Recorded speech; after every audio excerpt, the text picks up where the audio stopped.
दोस्तों बीएड में एडमिशन के लिए काउंसलिंग की प्रक्रिया आज से शुरू हो चुकी है। आप सभी ऑनलाइन रजिस्ट्रेशन करके कॉलेज चॉइस फिलिंग दे सकते हैं, लेकिन उसके पहले काउंसलिंग के लिए दिशा निर्देश जारी किया गया है। आपके लिए बहुत ज़्यादा इंपॉर्टेंट है कि आप इस दिशा निर्देश को फॉलो करें और उसके बाद ही आप कॉलेज का चॉइस करें। अगर आप इस दिशा निर्देश को फॉलो नहीं करते हैं तो फिर आप एडमिशन से वंचित रह सकते हैं। तो वह 9 बातें हैं जो आपको बहुत ही ध्यान रखना है ताकि आपके एडमिशन में कोई भी दिक्कत ना हो। तो इस दिशा निर्देश को आपको हर हाल में फॉलो करना है, इसलिए यह वीडियो आपके लिए काफ़ी इंपॉर्टेंट है, इसलिए लास्ट तक जरूर देखिएगा।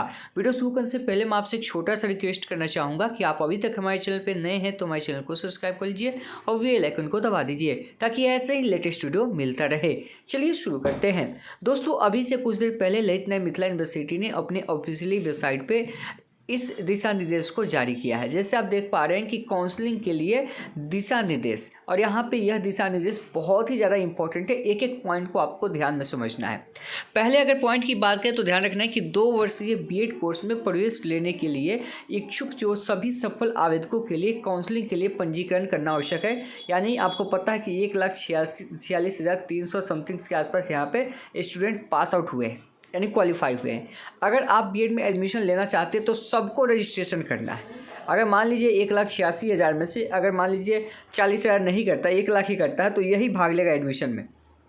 अगर आप किसी कारण से रजिस्ट्रेशन में भाग नहीं लेते हैं तो फिर आप क्या होंगे, यहाँ पे एडमिशन से वंचित हो जाएंगे। तो रजिस्ट्रेशन आपको करना बहुत ही अनिवार्य है। आप ऐसा नहीं सोचेंगे कि हम बाद में रजिस्ट्रेशन करेंगे, नहीं, आपको 23 अप्रैल यानी आज से लेकर 3 मई के बीच में कभी भी आपको रजिस्ट्रेशन करना होगा। जैसे रजिस्ट्रेशन का पेमेंट आपको पता है कि जनरल के लिए 1,000 है, उसके बाद ओबीसी के लिए कितना है 750 है और SC/ST के लिए 500 है। तो आपको पहला काम क्या करना है, रजिस्ट्रेशन को करना है।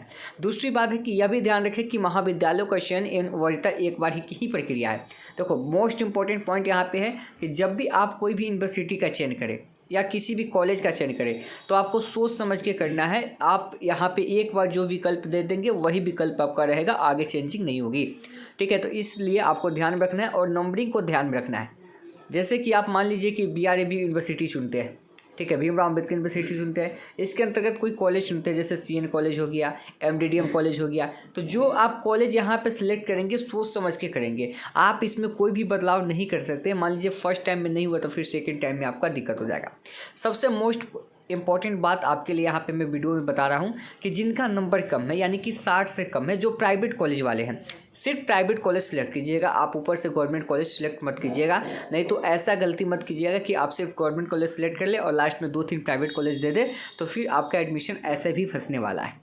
ठीक है, हमने आपसे वादा किया था कि आज आपको 2 वीडियो और देंगे जिसके आधार पे आपको आगे की काउंसलिंग पूरा करना है। तो यह वीडियो मैं आपको कल मॉर्निंग तक 2 वीडियो दे दूंगा, उसके बाद आप कल दोपहर के बाद आप रजिस्ट्रेशन को कर सकते हैं। मैं आपको रोक के रखा हूँ तो इसका रीज़न बहुत ज़्यादा इंपॉर्टेंट है, इसलिए मैं आपको रोक के रखा हूँ। ठीक है, तो इसलिए रैंक के आधार पे वीडियो आ जाएगा कि कौन सा कॉलेज आपको चूज करना है। और दूसरा ध्यान रखना है कि 9 कॉलेज आपको कैसे चूज करना है। यह इंपॉर्टेंट नहीं है कि 9 कॉलेज चूज करना है तो आप कैसे भी कर लेंगे, ये नहीं, कैसे चूज करना है, उसमें कौन कौन सा विकल्प देना है, ये इंपॉर्टेंट है। तो 2 वीडियो हमारा आएगा आज से लेके कल मॉर्निंग तक, तो आप उस 2 वीडियो को कम से कम देखिएगा, बहुत ज़्यादा इंपॉर्टेंट है। आप हमारे चैनल के साथ जुड़ जाइए। दूसरी बात करते हैं कि एक बार किसी अभ्यर्थी को कोई कॉलेज अगर मिल जाता है तो फिर आप आगे की काउंसलिंग में शामिल नहीं होंगे। यानी कि मान लीजिए आप 5 कॉलेज दिए हैं, 5 कॉलेज में से कोई भी एक कॉलेज आपको मिल जाता है तो आपको वह कॉलेज लेना ही होगा हर हाल में। मान लीजिए पहला नंबर का मिल गया तो आपको लेना होगा। आप नहीं, फर्स्ट को छोड़ के आप सेकेंड काउंसलिंग में नहीं जा सकते हैं। ठीक है, तो सोच समझ के आपको यहाँ पे विकल्प को देना है, इसका ध्यान रखिएगा।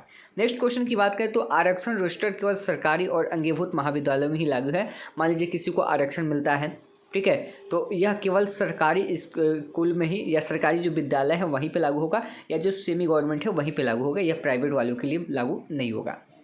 अगला है कि अल्पसंख्यक महाविद्यालयों में 50% सीटें जो है अल्पसंख्यक अभ्यर्थियों के लिए होंगी। जैसे माइनॉरिटी कैंडिडेट आप देखते हैं, ठीक है, तो वे 50% सीटें उसमें निर्धारित होगी और 50% सीटें जो होगी वो जनरल के लिए होगी। अगला कि एक या सभी विश्वविद्यालयों में कम से कम 3 कॉलेजों का चयन करना अनिवार्य है। यानी आप चाहे तो एक ही यूनिवर्सिटी, मान लीजिए आप doctor Bhimrao Ambedkar university select करना चाहते हैं तो आप चाहे तो इसमें अधिक से अधिक 3 कॉलेज आप सिलेक्ट कर सकते हैं कम से कम। और आप चाहे तो 3 अलग अलग यूनिवर्सिटी, जैसे एक भीमराव अम्बेडकर का कर लिए, लिए, एक BN मंडल का कर लिए, एक मगध का कर लिए, आप ऐसे भी कर सकते हैं। तो मिनिमम आपको 3 कॉलेज चयन करना है और मैक्सिमम आपको 9 करना है। मैं आपको बार बार कह रहा हूँ, आप 9 ही सिलेक्ट करें तो अच्छा है, ठीक है। दोनों में जो कन्फ्यूजन होगा उसको हम आपका क्लियर कर देंगे। अगला कि अभ्यर्थी एक या सभी विश्वविद्यालयों से अधिकतम 9 कॉलेज का चयन कर सकते हैं। आप चाहे तो एक ही यूनिवर्सिटी के अंदर 9 कॉलेज को चुन सकते हैं, या फिर अलग अलग आप 9 यूनिवर्सिटी के अंदर भी 9 कॉलेज को चूज कर सकते हैं। हालांकि अल्पसंख्यक आवेदकों जो मुस्लिम है, ईसाई है, जो शोषणीय की अल्पसंख्यक श्रेणी में आते हैं, उनके लिए आधी सीटें क्या है, आरक्षित है।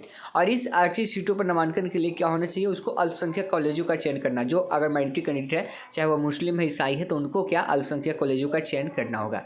आप उसमें भी एडमिशन ले सकते हैं करके। अगला कि शुल्क जमा हो जाने के बाद किसी भी परिस्थिति में वापस नहीं होगा, यानी कि आपका क्या होगा, यहाँ पे रजिस्ट्रेशन आप दे देंगे तो वह पैसा वापस नहीं होगा। और कॉलेज कंफर्म करने के लिए यानी कि 3000 रुपये आपको पेमेंट करने होंगे कॉलेज को कंफर्म करने के लिए। मान लीजिए आप 5 कॉलेज सिलेक्ट करते हैं, तो 5 कॉलेज सिलेक्ट करते हैं, तो 5 कॉलेज में आपको पहला नंबर या दूसरा नंबर का कॉलेज मिल जाता है, तो आपका वहाँ से पूछा जाएगा कि आपको यह कॉलेज पसंद है, तो आपको 3000 रुपये वापस करना होगा, जमा करना होगा।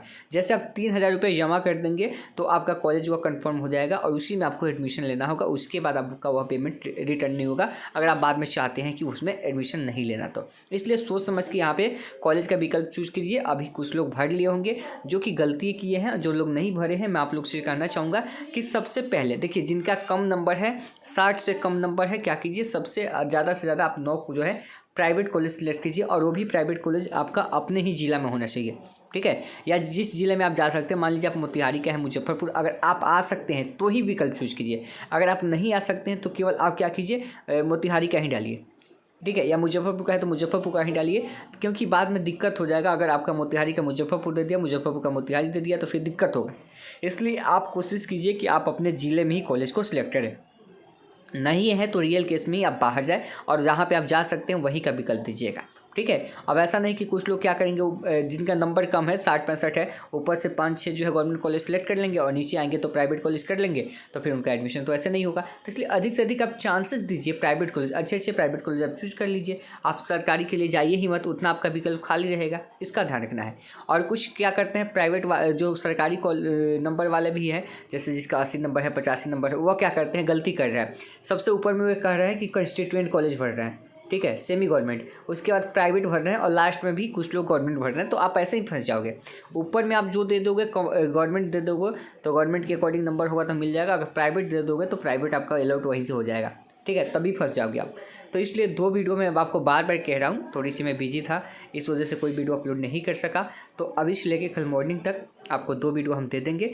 2 वीडियो आप देख लीजिए, उसके बाद कल शाम तक या कल दोपहर के बाद आप रजिस्ट्रेशन को पूरा कर सकते हैं। बस इतना देर वेट किए हैं तो थोड़ा सा और वेट कर लीजिए। और आप हमारे टेलीग्राम चैनल के साथ जुड़ जाइए, सर्च कीजिए आप टेक स्टडी BEd और वहाँ से हमारे टेलीग्राम चैनल को ज्वाइन कर लीजिए। अगर नहीं होता है तो आपको वीडियो के डिस्क्रिप्शन में मेरा इंस्टाग्राम ID का लिंक होगा, आप मुझे वहाँ पे मैसेज कीजिए और पर्सनली मैसेज करके आप जानकारी को ले सकते हैं। तो उम्मीद है कि काउंसलिंग के लिए दिशा निर्देश आपको अच्छी लगी होगी, तो वीडियो को शेयर कीजिएगा। मिलते हैं नेक्स्ट वीडियो में, धन्यवाद।